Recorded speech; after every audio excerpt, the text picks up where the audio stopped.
Welcome அவர் கற்போம் கற்பிப்போம் channel. நான் உங்கள் ரிச்சர்ட்ஸ் மற்றும் ஷாஜான். இன்னைக்கு நம்ம வீடியோவில் ஆன்லைன் மூலமாக போஸ்டல் ஐடி கார்டு எப்படி அப்ளை பண்ணலாம், அந்த ஐடி கார்டு எந்த வகையில் நமக்கு பயன்படும், இந்த முழு விவரத்தையும் இந்த வீடியோவில் பார்க்கலாம் வாங்க. இது வரைக்கும் நம்ம சேனலை சப்ஸ்கிரைப் பண்ணாதவங்க சப்ஸ்கிரைப் பண்ணிருங்க. அப்படியே பெல் ஐக்கானையும் ப்ரெஸ் பண்ணிருங்க. அப்பதான் நாங்கள் போடுற வீடியோ உங்களுக்கு உடனுக்குடன் கிடைக்கும்.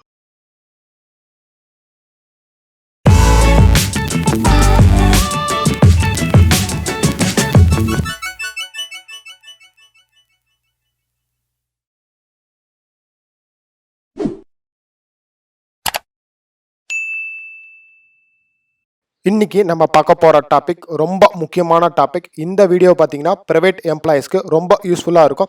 இந்த வீடியோவை ஸ்கிப் பண்ணாமல் பாருங்கள். அப்படியே இந்த வீடியோவை உங்கள் ஃப்ரெண்ட்ஸ் கூட ஷேர் பண்ணிக்கோங்க. அப்படி என்ன டாபிக் இன்னைக்கு நம்ம பார்க்க போகிறோம் அப்படின்னு பார்த்தீங்கன்னா, போஸ்டல் ஐடி கார்டு எப்படி வாங்குறது அப்படிங்கிறத பற்றி தான் இன்னைக்கு நம்ம வீடியோவில் பார்க்க போகிறோம். அதுக்கு முன்னாடி இதுவரையும் நம்மளோட சேனலை சப்ஸ்கிரைப் பண்ணாதவங்க சப்ஸ்கிரைப் பண்ணிக்கோங்க. அப்படியே பெல் ஐக்கான் ப்ரெஸ் பண்ணிக்கோங்க. அப்போ தான் நாங்கள் போடுற அப்டேட் உங்களுக்கு உடனுக்குடன் கிடைக்கும். இப்போ வாங்க இந்த வீடியோக்குள்ளே போகலாம். இந்த போஸ்டல் ஐடி கார்டு எதுக்காக யூஸ் ஆகுது அப்படின்னு பார்த்தீங்கன்னா, இது மெயினாக யூஸ் ஆகிறது பார்த்தீங்கன்னா ப்ரைவேட் எம்ப்ளாயீஸ்க்கு. ப்ரைவேட் எம்ப்ளாயீஸ் பார்த்தீங்கன்னா ஒரு இடத்துல இருந்து இன்னொரு இடத்துக்கு ட்ரான்ஸ்ஃபர் ஆகி போகும்போது அந்த புது இடத்துக்கான identity card proof of submission எதுவும் நம்ம கிட்ட இருக்காது. அந்த டைமில் நம்ம என்ன பண்ணலாம் அப்படின்னு பார்த்தீங்கன்னா, இந்த போஸ்டல் ஐடி கார்டு இருந்துச்சுன்னா நம்ம அங்கே லோக்கல் ப்ரூஃப்காக இந்த ஐடென்டி கார்டை யூஸ் பண்ணிக்க முடியும். அது மட்டும் இல்லாமல் இந்த லோக்கல் ஐடென்டி கார்டை வச்சு நம்ம என்னென்ன டாக்குமெண்ட் அங்கே வாங்க முடியும், என்னென்ன கனெக்ஷன்ஸ் வாங்க முடியும் அப்படிங்கிறத பற்றியும் இந்த வீடியோவில் எக்ஸ்பிளைன் பண்ணுறேன். இந்த போஸ்டல் ஐடி கார்டை வச்சு நம்ம புதுசாக போகிற ஊருக்கு என்னென்ன கனெக்ஷன்ஸ், என்னென்ன ஐடி ப்ரூஃப்ஸ் வாங்க முடியும் அப்படின்னு பார்த்தீங்கன்னா, நம்ம புதுசாக போகிற ஊருக்கு நம்ம கிட்ட கேஸ் கனெக்ஷன்ஸ் இல்லைனா இதை வச்சு நம்ம கேஸ் கனெக்ஷன்ஸ்க்கு அப்ளை பண்ண முடியும். அதே மாதிரி நம்மளோட ரேஷன் கார்டு பார்த்தீங்கன்னா பழைய அட்ரஸில் இருக்கும். நம்ம புதுசாக போகிற ஊருக்கு நம்மளோட ரேஷன் கார்டு அட்ரஸ் ப்ரூஃபை சேஞ்ச் பண்ணணும் அப்படிங்கிற பட்சத்தில் அந்த ஊரில் நம்மளுக்கு ஐடென்டி ப்ரூஃப் எதுவும் இருக்காது. அந்த டைமில் என்ன பண்ணலாம்னா, நம்ம இந்த ஐடி கார்டை வச்சு நம்மளோட ரேஷன் கார்டு அட்ரஸை அப்டேட் பண்ணிக்க முடியும். அது மட்டும் இல்லாமல் நம்மளுக்கு அங்கே லேண்ட்லைன் கனெக்ஷன் வேணும்னா இந்த போஸ்டல் ஐடி கார்டை வச்சு நம்ம லேண்ட்லைன் கனெக்ஷனுக்கும் அப்ளை பண்ண முடியும். அது மட்டும் இல்லாமல் பேங்க் அக்கௌண்ட் ஓப்பனிங்க்கும் நம்ம இந்த போஸ்டல் ஐடி கார்டை ஒரு அட்ரஸ் ப்ரூஃபாக யூஸ் பண்ணிக்கலாம். இந்த ஐடி கார்டை அப்ளை பண்ண எவ்வளோ சார்ஜஸ் வாங்குறாங்க அப்படின்னு பார்த்தீங்கன்னா, நியூ ஐடி கார்டு அப்ளை பண்ணுற மாதிரி இருந்துச்சுன்னா உங்களுக்கு 250 rupees சார்ஜஸ் வாங்குறாங்க. இல்லை என்கிட்ட ஆல்ரெடி இந்த மாதிரி கார்டு இருக்குது, நான் ரினிவல் மட்டும்தான் பண்ண போகிறேன் அப்படிங்கிற பட்சத்தில் பார்த்தீங்கன்னா உங்களுக்கு 150 rupees சார்ஜஸ் பண்ணுறாங்க. இல்லை என்னோட கார்டு மிஸ் ஆயிடுச்சு, எனக்கு டூப்ளிகேட் ஐடி கார்டு வேணும் அப்படிங்கிற பட்சத்தில் அதுக்கு பார்த்தீங்கன்னா 100 rupees சார்ஜஸ் வாங்குறாங்க. இந்த மாதிரி உங்களுக்கு 3 டைப் ஆஃப் சார்ஜஸ் அப்ளிகபிளாக இருக்குது. இந்த போஸ்டல் ஐடி கார்டை அப்ளை பண்ணி எனக்கு எத்தனை நாளில் கிடைக்கும் அப்படின்னு கேட்டிங்கன்னா, இந்த போஸ்டல் ஐடி கார்டு உங்களுக்கு நார்மலாக வேணும் அப்படிங்கிற பட்சத்தில் வித்தின் 1 monthக்குள்ளே உங்களுக்கு டெலிவரி கொடுத்துருவாங்க. இல்லை எனக்கு இமீடியட்டாக வேணும், நான் இமீடியட்டாக அங்கே போய் ஜாயின் பண்ணணும் அப்படிங்கிற பட்சத்தில் தட்காலில் அப்ளை பண்ணிங்கன்னா, தட்காலில் அப்ளை பண்ணுறவங்களுக்கு பார்த்தீங்கன்னா 5 working days, வித்தின் 5 days உங்களுக்கு டெலிவரி கொடுத்துருப்பாங்க. ஆனால் இதுக்கு சார்ஜஸ் பார்த்தீங்கன்னா 600 rupees வரையும் வாங்குறாங்க. நார்மலாக நீங்கள் அப்ளை பண்ணும்போது உங்களுக்கு பார்த்தீங்கன்னா 270 rupees சார்ஜஸ் வாங்குறாங்க. நான் ஃபஸ்ட்டே சொல்லியிருந்தேன், நியூ கார்டு அப்ளை பண்ணுறவங்களுக்கு பார்த்தீங்கன்னா 250 rupees சார்ஜஸ் பண்ணுறாங்கன்ட்டு, ப்ளஸ் 20 rupees கார்டுக்காக 270 rupees வாங்குறாங்க. இந்த போஸ்டல் ஐடி கார்டுக்கு எத்தனை இயர் வேலிடிட்டி அப்படின்னு பார்த்தீங்கன்னா 3 years வேலிடிட்டி. 3 years முடிஞ்சதுக்கப்புறம் நாங்கள் புதுசாக கார்டு அப்ளை பண்ணணுமா அப்படின்னு கேட்டிங்கன்னா, கார்டு நீங்கள் புதுசாக அப்ளை பண்ண தேவையில்ல, நீங்கள் ரினிவல் மட்டும் பண்ணிக்கிட்டா போதும். நெக்ஸ்ட் 3 year வரையும் உங்களுக்கு வேலிடிட்டியாக இருக்கும். உங்கள் எல்லாத்துக்கும் வாட்ஸ்அப்பில் ரீஅகைன் அந்த டேர்ம்ஸ் அண்ட் கண்டிஷன்ஸை பற்றி ஒரு பாப்அப் மெசேஜ் வந்துட்டுருக்கும் அப்படின்னு நினைக்கிறேன். அந்த பாப்அப் மெசேஜில் பார்த்தீங்கன்னா ரீஅகைன் அவங்க டைம் கொடுத்துருக்கிறது பார்த்தீங்கன்னா May 15 தான் லாஸ்ட் அப்படிங்கிற மாதிரி கொடுத்துருக்காங்க. May 15க்குள்ளே அவங்களோட டேர்ம்ஸ் அண்ட் கண்டிஷன்ஸ் அக்ரிமெண்ட்டை நீங்கள் அக்செப்ட் பண்ணிக்கணும். அப்படி இல்லைனா நீங்கள் வாட்ஸ்அப் யூஸ் பண்ண முடியாது. இந்த டேர்ம்ஸ் அண்ட் கண்டிஷனை பற்றி நீங்கள் தெரிஞ்சுக்கணும் அப்படிங்கிற பட்சத்தில் மேலே பாருங்கள், சஜஷன் லிங்க்கில் ஒரு வீடியோ கொடுத்துருக்கேன். அதை கிளிக் பண்ணி அதோட டேர்ம்ஸ் அண்ட் கண்டிஷன்ஸை என்ன அப்படிங்கிறத நீங்கள் தெரிஞ்சுக்கலாம். நீங்கள் இந்த போஸ்டல் ஐடி கார்டு அப்ளை பண்ண போகிறீங்க அப்படிங்கிற பட்சத்தில் உங்களுக்கு என்னென்ன டாக்குமெண்ட் ரெக்யூர்டு அப்படின்னு பார்த்தீங்கன்னா, ஃபஸ்ட்டு இந்த போஸ்டல் ஐடி கார்டுக்கான ஃபார்ம் ஒன்று நீங்கள் வாங்க வேண்டியது இருக்கும். அடுத்தது பார்த்தீங்கன்னா உங்களோட பாஸ்போர்ட் சைஸ் ஃபோட்டோ 2 எடுத்துக்கோங்க.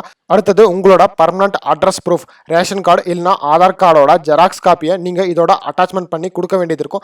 அடுத்தது பார்த்தீங்கன்னா உங்களோட கம்பெனி ஐடென்டி கார்டு, அதாவது நீங்கள் இங்கேருந்து அங்கே ட்ரான்ஸ்ஃபர் பண்ணி போகிறீங்க இல்லையா, அதுக்கான ட்ரான்ஸ்ஃபர் ஃபார்ம் ஏதாவது இருந்துச்சுன்னா அதை அட்டாச்மெண்ட் பண்ணிக்கலாம். அப்படி இல்லைங்கிற பட்சத்தில் உங்கள் கம்பெனி ஐடி கார்டு இருக்கு இல்லையா, அந்த ஐடி கார்டை ஜெராக்ஸ் காப்பி எடுத்து இந்த அப்ளிகேஷன் ஃபார்மோட நீங்கள் அட்டாச்மெண்ட் பண்ணி கொடுக்க வேண்டியது இருக்கும். இந்த போஸ்டல் ஐடி அப்ளை பண்ணுறதுக்கான அப்ளிகேஷன் ஃபார்ம் எங்கே கிடைக்கும், நான் யார்கிட்ட இந்த அப்ளிகேஷன் ஃபார்மை சப்மிட் பண்ணணும் அப்படின்னு கேட்டிங்கன்னா, இந்த போஸ்டல் ஐடி கார்டுக்கான அப்ளிகேஷன் ஃபார்ம் பார்த்தீங்கன்னா உங்களோட போஸ்ட் ஆஃபீஸில் கிடைக்கும்.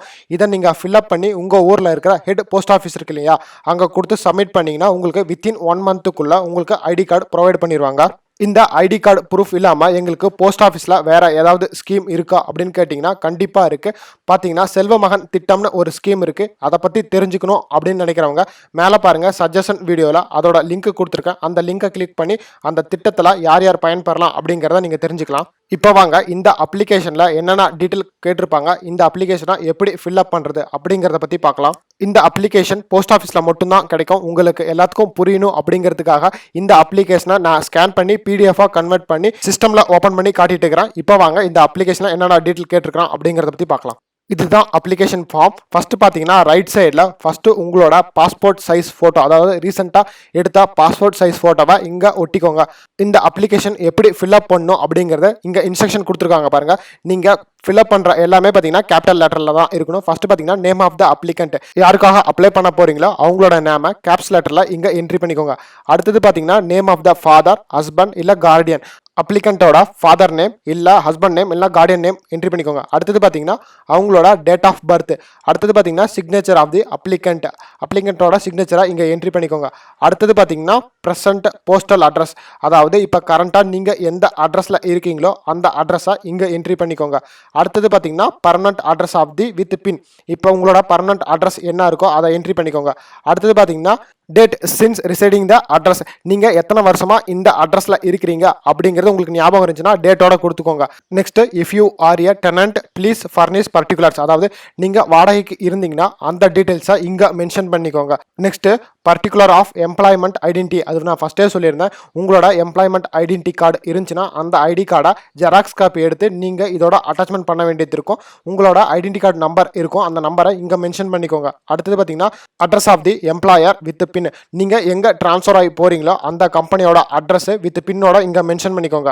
மென்ஷன் பண்ணிவிட்டு நெக்ஸ்ட் பேஜ் போயிருங்க. நெக்ஸ்ட் பேஜ் போனீங்கன்னா பர்சன்ஸ் பர்டிகுலர்ஸ், இந்த டீட்டெயில்ஸ் என்ன அப்படின்னு பார்த்தீங்கன்னா இதில் உங்களோட டீட்டெயில்ஸ் நீங்கள் அப்டேட் பண்ண வேண்டியது இருக்கும். ஃபஸ்ட்டு பார்த்தீங்கன்னா உங்களோட mobile number, telephonic number and blood group இதெல்லாம் மென்ஷன் பண்ணிக்கோங்க. மென்ஷன் பண்ணதுக்கப்புறம் next personal mark of identification, உங்களுக்கு காய தழும்புகள் இல்லை உங்களோட மச்சம் டீட்டெயில்ஸ்லாம் இருக்கும் இல்லையா, அந்த டீட்டெயில்ஸ்லாம் இதில் மென்ஷன் பண்ணிக்கோங்க. மென்ஷன் பண்ணதுக்கப்புறம் have you applied of post office identity card earlier, அதாவது இதுக்கு முன்னாடி நீங்கள் post office identity card apply பண்ணியிருக்கீங்களா, எஸ் ஆர் நோ கேட்டிருக்காங்க. ஸோ அதை டிக் பண்ணிக்கலாம். ஒருவேளை நீங்கள் எஸ் டிக் பண்ணிங்கன்னா கீழே பார்த்தீங்கன்னா 2 ஆப்ஷன் கொடுத்துருக்காங்க. ஃபஸ்ட்டு பார்த்தீங்கன்னா status of the application, card issue பண்ணிட்டாங்களா இல்லையா அப்படின்னு கேட்டிருக்காங்க.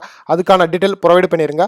அப்படி இல்லைங்கிற பட்சத்தில் பார்த்தீங்கன்னா next if you card issued status of the card, உங்களோட கார்டு ஆக்டிவாக இருக்கா இல்லை எக்ஸ்பைர்டு ஆயிடுச்சா அப்படிங்கிற டீட்டெயில் கேட்டிருக்காங்க. அந்த டீட்டெயிலை மென்ஷன் பண்ணிக்கோங்க. மென்ஷன் பண்ணதுக்கப்புறம் 13th பாயிண்ட் என்னன்னு பார்த்தீங்கன்னா அந்த கார்டுக்கு நீங்கள் எவ்வளோ ஃபீஸ் பே பண்ணீங்க அப்படிங்கிற டீட்டெயில்ஸ் கேட்டிருக்காங்க. அதை கொடுத்துக்கோங்க. கொடுத்ததுக்கப்புறம் கீழே பார்த்தீங்கன்னா டிக்ளரேஷன் சில இன்ஸ்ட்ரக்ஷன் கொடுத்துருக்காங்க, அது ஒரு டைம் ரீடு பண்ணிக்கோங்க. ரீடு பண்ணதுக்கப்புறம் நெக்ஸ்ட் வாங்க கீழே பார்த்தீங்கன்னா உங்களோட பிளேஸில் நீங்கள் எந்த பிளேஸ் அப்படிங்கிறத மென்ஷன் பண்ணிக்கோங்க. பண்ணதுக்கப்புறம் அடுத்தது டேட், நீங்கள் எப்போ அப்ளை பண்ணுறீங்களோ அந்த டேட்டை மென்ஷன் பண்ணிக்கோங்க. மென்ஷன் பண்ணதுக்கப்புறம் கீழே பார்த்தீங்கன்னா சிக்னேச்சர் ஆஃப் தி அப்ளிகண்ட், அதாவது யார் அப்ளை பண்ணுறீங்களோ அவங்களோட சிக்னேச்சர் இங்கே போட்டுருங்க. அடுத்தது இது பார்த்தீங்கன்னா ஆஃபீஸ் யூஸ் ஓன்லி, இது பார்த்தீங்கன்னா போஸ்ட் ஆஃபீஸில் இருக்கிறவங்க ஃபில்அப் பண்ணிக்குவாங்க. இதை பற்றி நம்ம ஒரி பண்ணிக்க வேண்டாம். இந்த வீடியோ உங்களுக்கு யூஸ்ஃபுல்லாக இருந்திருக்கும்னு நம்புகிறோம். இந்த வீடியோவில் ஏதாவது டவுட்ஸ் இருந்ததுன்னா கமெண்ட் பாக்ஸில் கமெண்ட் பண்ணுங்கள். மீண்டும் புதிய வீடியோவில் சந்திக்கும் வரை நான் உங்கள் ரிச்சர்ட்ஸ் மற்றும் ஷாஜான்.